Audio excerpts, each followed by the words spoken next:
Hello, good morning po mga lalabs, mga boys. Ang ganda ng weather dito sa Kuwait ngayon. Umuulan 3 araw na ngayon eh. Tapos kumukulog, sabayan pa ng ibang kulog yung may busina. Ganun, no? So, alhamdulillah, okay naman dito sa area na kung saan andito ako ngayon.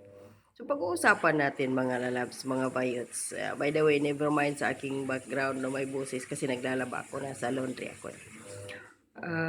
Maraming nagsipag-iyakan o galit na mga kongresistang lalo na yung mga nasa mga makakaliwang grupo na tawag dito ay yung mga sakop ni Juma Sison. Galit na galit, gustong manakit kay BP Sara dahil hindi nga sumipot si BP Sara sa tawag dito. Uh, Pagdinig hapon sa kanyang impeachment dyan sa Kongreso. Isa na ito, yung babaeng ito na sabi ni BP Sara na mayroon daw utang sa law firm ng kanyang asawa na 8 or 10 billion na hindi nagbayad. Tapos ito rin siya ang nagtago sa kanyang asawang may kasong rape. Tapos siya ngayon yung may lakas ng loob na nais idiin si BP Sara, di ba? Ang kapal lang ng pagmumukha, no? Tapos, abogada daw to, abogada. Ayan.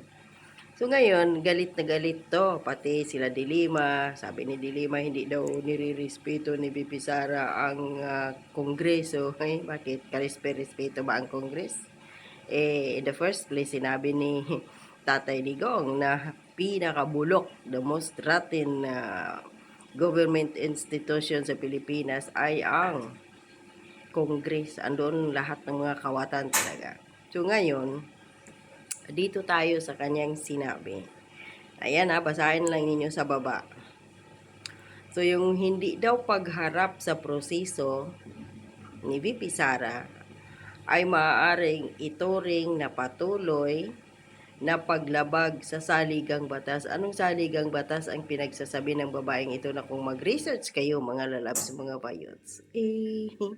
May nakalagay doon na wala namang nilabag si BP Sara na batas dahil ang proseso lang dito, dahil hindi naman impeachment court ang Congress, ang Senado. So, ngayon, ang kanila lang mag-file sila, magbigay sila ng mga yung complaint nila kay BP Sara na ito yung kaso yung dapat ka i-impeach dahil ito yung kanilang mga grounds doon na pwede impeachable si BP Sara. Tapos ipadala yun sa Office of the Vice President, tapos magbigay ng 10 to 15 days na araw na kung saan sumagot or sasagot ang Vice Presidente. So pagkatapos niyan, kung makitaan ng Congress na talagang may grounds ng impeachment, pagbubutuhan yun nila, tapos ipasa na iyon sa Senado. So doon sa Senado talaga ang impeachment court, hindi ang Kongreso. So ngayon, walang nilabag na batas si BP Sara dahil sumagot naman siya sa mga akusasyon ng Kongreso laban sa kanya. Ngayon, magtatalaga daw sila o nagtatalaga sila ng mini impeachment court kay BP Sara dyan sa Congress, which is labag yun sa batas. Bindalo naman ngayon under Marcos Jr. administration. Anyway, labag yun sa batas. Kasi gusto nilang magpasikat. Kaya hindi nila dinadala pa doon sa Senado ang impeachment ni BP Sara dahil alam na may bilang ang si BP Sara doon ngayon. May mga senador doon na hindi pabor. Although si Tito Soto at ang ibang mga majority dyan, pabor, lalo na si Tito Soto dahil excited dyan siya magiging vice presidente na hindi na siya dadaan sa eleksyon dahil hindi siya mananalo.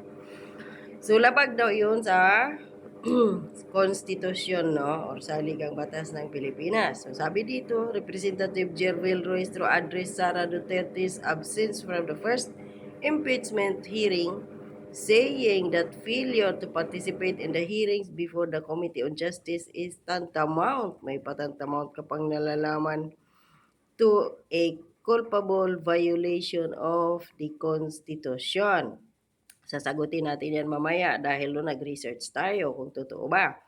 Luistro also added that not facing the process may be seen as a continuing violation of the Constitution, raising the questions of whether this can also apply to the Vice President considering that she has taken an oath to uphold the Constitution. Ganun din naman kayo eh. Nanunumpa din naman kayo sa batas na magtrabaho kayo para sa taong bayan. Pero anong ginagawa ninyo? Nagtrabaho lang kayo sa iilang tao. Kung sino yung sumusuhol sa inyo ng mali-malita. Ano ba yung pinagkaiba ninyo kay BP Sara at ng Presidente Aber? Lahat kayo na nakaupo dyan sa gobyerno, nanunumpa kayo na magtrabaho kayo ng maayos, na hindi kayo manluloko, hindi kayo magnakaw at kung ano pa. Pero ano mga ginagawa ninyo? Puro kababuyan, puro pagnanakaw. Yun pa ang sasabihin niya. Ano ba ito? Balikan natin ito. Sana ba yung tantamount to a culpable violation of the Constitution? Abogada ka ba talaga, Luistro? Sa bagay, kung yung asawa mo ngang may kasong rape, tinago mo nga, despite na ikaw ay isang abogada, at dapat nga isurrender mo sa batas ang asawa mo, pero hindi, tinago mo. Kumuha ka ng abogado ng asawa mo para ipagtanggol siya dito sa law firm ng asawa ni BP Sara, hindi mo pa binayaran, kapal ng mukha mo. So ito, ayon dito sa batas tawag dito, ng 1987 Constitution, dito na lang tayo sa summary, no? Number 4. Ayon dito, the Vice President must respond to the impeachment complaint, which is ginawa naman yun ni BP Sara. Nag-respond naman siya sa mga akusasyon sa kanya ng Kongreso. O yun nga, lagi yung ad cautelam na yun na empty. At least, kahit magbigay siya doon ng, kahit empty ang kanyang respond doon sa Kongreso, at least, the mere fact na nagbigay siya doon, nag-respond siya, ayun na yun. Kasi nga, wala din naman siyang dapat ibigay doon kasi kung kung mag-respond si BP Sara tapos isulat niya doon lahat ng kanyang mga tawag dito, response sa mga akusasyon ng Kongreso, kukuha sila doon ng kanilang tawag dito, mga grounds para i-impeach si BP Sara dahil wala silang wala silang mga ebidensya laban kay BP Sara. Ngayon pa nga silang mag-order daw ng mga ng salin ni BP Sara. Wala silang ebidensya kaya galit na galit sila mga lalabs, mga bayot. So ngayon, ano ba? So ngayon nakasulat dito, dapat mag-respond nga si BP Sara sa kanyang impeachment complaint. Ulitin natin, ginawa niya. So ito yung nakalagay, Ulitin natin, basahin na. The Vice President must respond to the impeachment complaint. But, dito yun, may X dito eh. Yun, yung pula na yan, X yan. Ito yung but. The Vice President is not required to personally attend every hearing in Congress. Lawyers can represent them during the trial. Ulitin ko.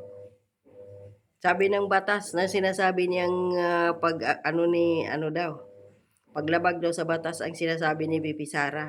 Ang sinasabi niya against BP Sara dahil hindi dumalo sa impeachment trial. But the Vice President is not required to personally attend every hearing in Congress.